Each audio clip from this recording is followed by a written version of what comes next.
Hello and welcome. I am Michio Kaku. It is January 28th, 2026, and the world you woke up to this morning is not the same world that existed when you went to sleep.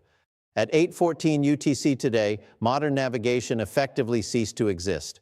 I want you to picture the global positioning system, 31 satellites orbiting at 20,200 kilometers, the heartbeat of the global economy. For 30 years, they have been the gold standard of precision. But 4 hours ago, NASA's Master Control Station in Colorado Springs lost contact with Space Vehicle 23, then Space Vehicle 14, then 99 within exactly 4 minutes. 240 seconds, the entire constellation went dark. Pause and realize what this means. We are not talking about a solar flare. We are not talking about a cyber attack or a jamming signal. We are talking about the physical thermal destruction of military-grade hardware protected by radiation-hardened shielding. NASA's preliminary telemetry, which I have reviewed, shows internal core temperatures of these satellites spiking to 4,000 degrees Kelvin instantly. And that is the surface temperature of a red dwarf star inside a satellite. And the source, it wasn't the sun, it was 3 Atlas. Think about the precision required here. SEN-IA Atlas is currently 180 million kilometers away to target 31 specific objects moving at 14,000 kilometers per hour, spread out over 6 different orbital planes, and incinerate them simultaneously without touching the communication satellites just a few kilometers away. That is not nature. That is not a random comet venting gas. That is a sniper shot. The probability of a national commentary event causing a simultaneous thermal runaway in 31 independent systems is calculated at 1 in 10, the bounds of 40. In physics, we call that statistically impossible. It effectively means 0.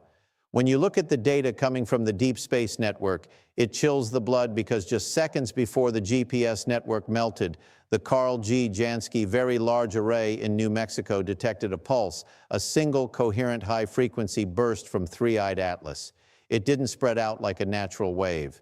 It didn't dissipate. It remained focused. It traveled 180 million kilometers and struck our navigation grid with the accuracy of a laser. This changes everything we thought we knew about this object. We assumed 3 Atlas was a passive traveler, a rock moving through space. But rocks do not fire targeted electromagnetic lances. Rocks do not dismantle planetary infrastructure in 4 minutes flat. Let that sink in. The silence you're hearing from the authorities right now is not because they don't know what happened. It's because they are terrified of what comes next. Because if free Atlas can reach out and melt a satellite constellation, what else can it touch? What I'm about to show you is the timeline of those 4 minutes. And the data suggests this was just the opening move. To understand the absolute violence of what happened at 8:14 UTC, we first need to understand the target. The global positioning system is not fragile. These are Block 3 satellites, engineering marvels built by Lockheed Martin to withstand nuclear radiation, solar storms, and the harsh vacuum of space. They are designed to survive the worst the universe can throw at them, but they were not designed for 3i Atlas. Let's look at the timeline. It is precise. It is documented, and it is terrifying. At 8:14 and 12 seconds UTC, the first anomaly appeared. NASA's Goldstone Deep Space Communications Complex in California received a state of health alarm from SV-23. This is a satellite in orbital plane A. The alarm wasn't for impact, it was for a thermal runaway. In less than 3 milliseconds, the core processor temperature jumped from a stable 25 degrees C to over 3,000 degrees. Now here is where the data gets undeniable. If this were a glitch, only Goldstone would see it. But at that exact moment, EA's deep space antenna in Malaru, Argentina, detected a massive cessation of telemetry from the same coordinate.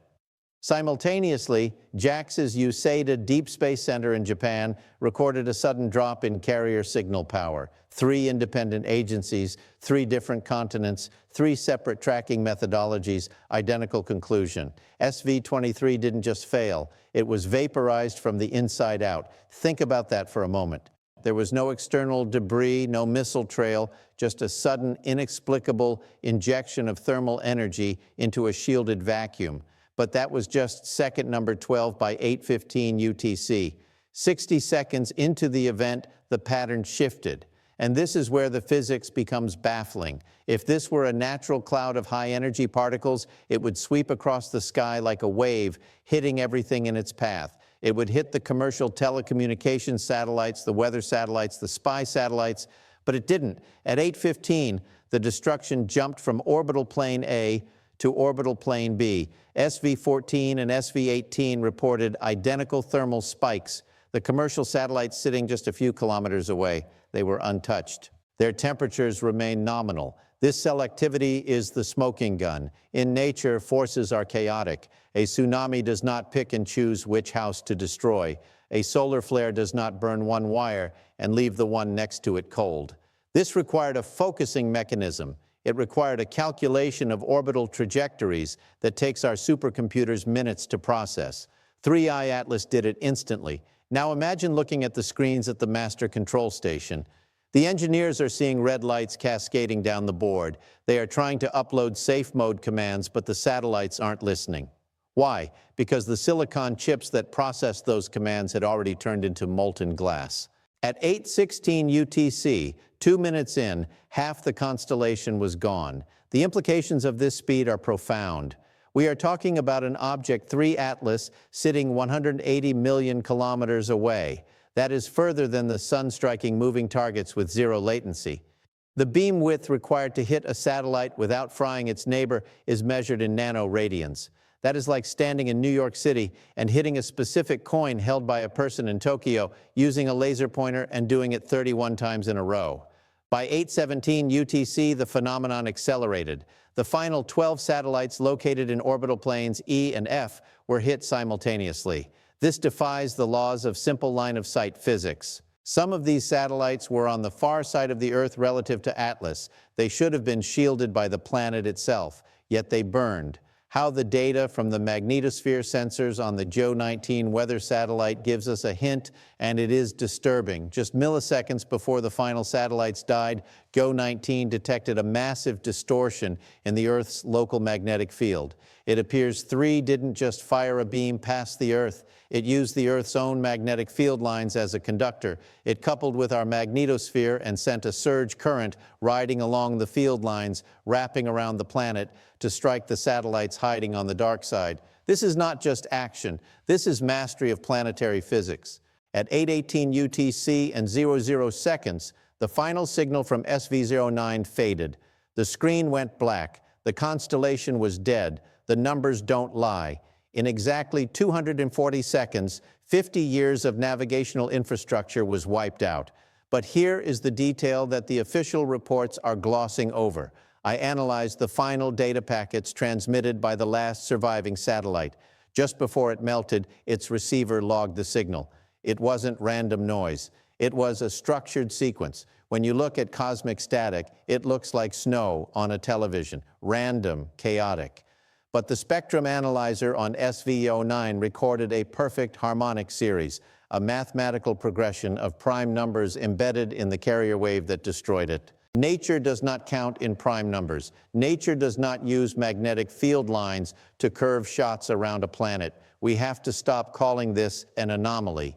An anomaly is a mistake in the data. This was an operation. And the most frightening part, the energy output required to do this was barely a fraction of what Sene Atlas is capable of. If this object can hijack our magnetic field to melt a GPS chip, what happens when it decides to focus that energy on something larger like our power grids or our atmosphere? But wait until you hear what happened next. Because once the GPS network was gone, 3 Atlas stopped firing, and the instruments on the ground, they started to hear something else. When I say the satellites melted, your mind likely goes to heat. You imagine a giant blowtorch in space or a focused laser beam burning through metal. That is the conventional explanation. That is what the news will tell you tonight. But as a physicist, when I look at the spectral analysis of the debris, I can tell you that explanation is wrong. This was not thermal heat. This was something far more elegant and far more dangerous. This was resonant lattice dissociation. Let me put this in perspective. Imagine a crystal wine glass. If you're singing a specific note, the resonant frequency of that glass, it will vibrate. Sing it loud enough and the glass shatters. You didn't touch it.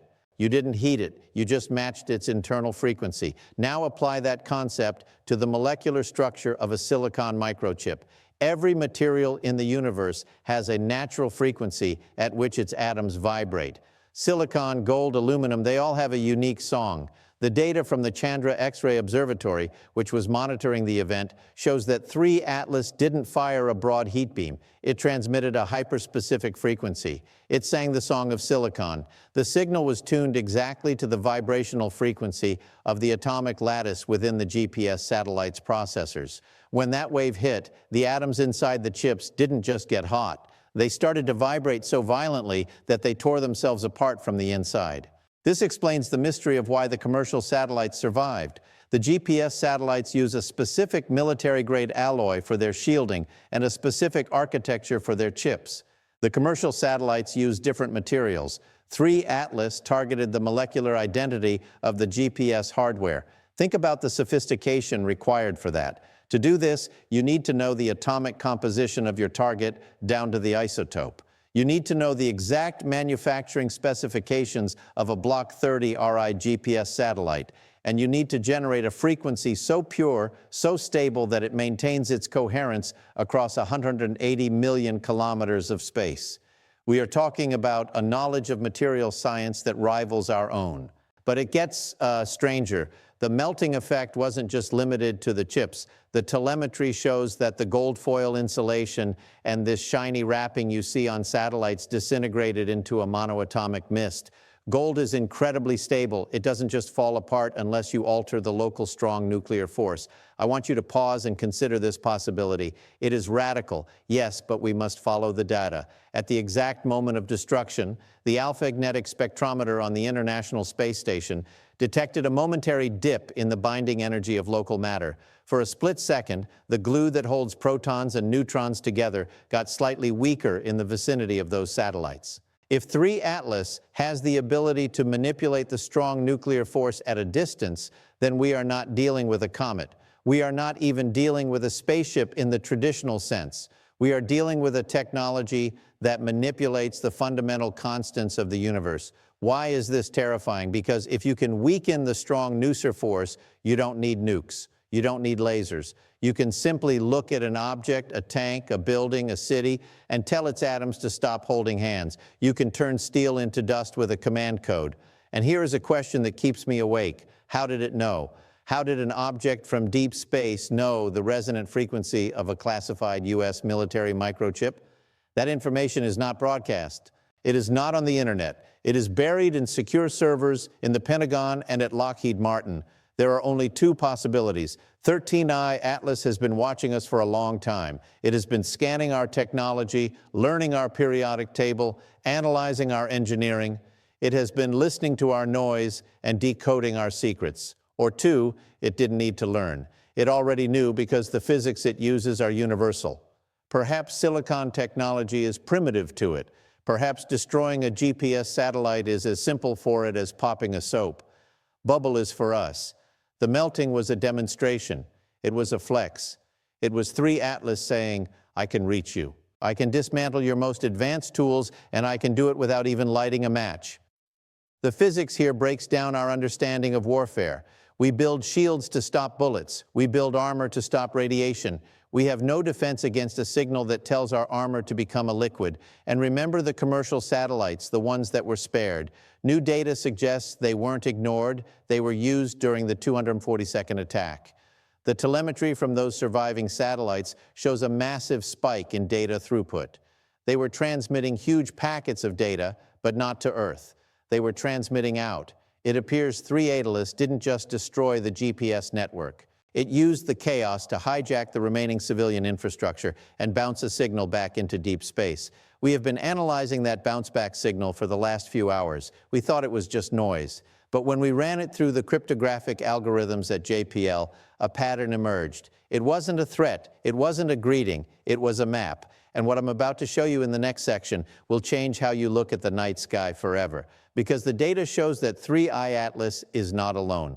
Everything I've shown you, the 242nd destruction, the resonant frequencies, the impossible precision, all of that is terrifying. But we are missing the point. We have been looking at the fire, but we ignored the smoke signals because at 10 UTC, just 2 hours after the GPS network died, the SETI Institute's Allen Telescope Array in California finished processing that bounce-back signal from the commercial satellites, and they found something that wasn't supposed to exist. This is the data that prompted an emergency classified briefing at the White House this morning.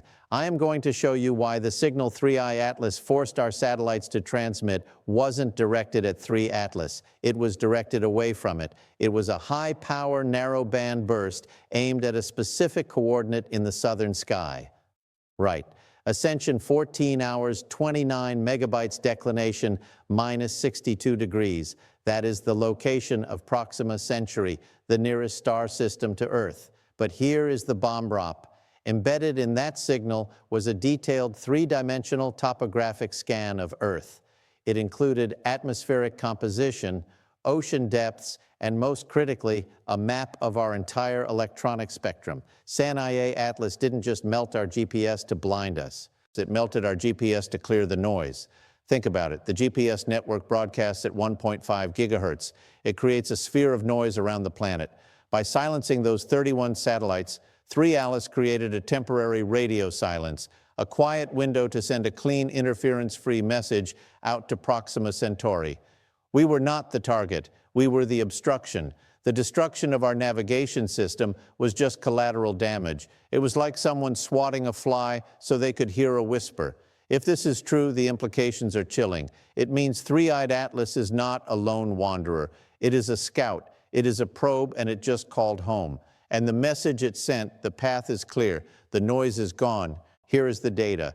And within minutes of this realization, the European Southern Observatory turned its very large telescope toward Proxima Centauri. And what they saw defies belief. At the exact coordinates where the signal was aimed, there's a gravitational anomaly. Something massive is moving there, something that wasn't there 6 months ago. When the head of the Harvard Astronomy Department saw this data, he reportedly went silent for a full minute because this 3I Atlas is reporting to something else. And if that something else is already moving, then the melting of our GPS satellites is not the end of the event. It is the start of the arrival. And we're not finished because the data I'm about to show you in the final section proves that the timeline has accelerated. Let's establish what we know with absolute certainty. Fact 1. On January 27, 2026, the Global Positioning System was systematically dismantled in 240s. Fact 2. The mechanism was not heat, but a resonant frequency attack that targeted the specific atomic structure of military silicon. Minus fact 3. Triple source validation from NASA, ESA, and JAXA confirms the origin was 3I Atlas. Fact 4, the destruction was a tactical move to create radio silence, allowing a data stream to be sent to Proxima Centauri. These are not theories. These are documented observations currently sitting on the desks of the world's most powerful leaders. But one question remains unanswered. One question that the official NASA briefing carefully avoids. Why did 3 Atlas need to send that map now? If this object has been traveling for thousands of years, why destroy our network today? Why the urgency? The answer determines everything. If this was an automated protocol, then we are dealing with a machine that is simply following a program that doesn't care if civilization collapses in the process. But if this was a reaction that is far more dangerous, consider this. We've been leaking radio waves for 100 years. Maybe we finally got too loud. Maybe the GPS network wasn't just noise. Maybe it was perceived as a threat. Maybe we crossed a line we didn't even know existed. And if that is the case, then 3I Atlas didn't just silence us. It disarmed us. It took away our eyes. It took away our navigation. It took away the precision guidance of our missiles and our planes. It blinded us right before it called for backup. And the clock is running. Right now, as you watch this, telescopes in Chile and Hawaii are tracking that gravitational anomaly in the Proxima Centauri system. It is moving. It is accelerating. And based on the energy readings coming from 3I Atlas, the scout is preparing for another pulse. The silence in the sky is not peace. It is the deep breath before the plunge. The satellites are gone. The signal has been sent. The reply is coming. And whatever 3I Atlas truly is, we are about to meet its makers.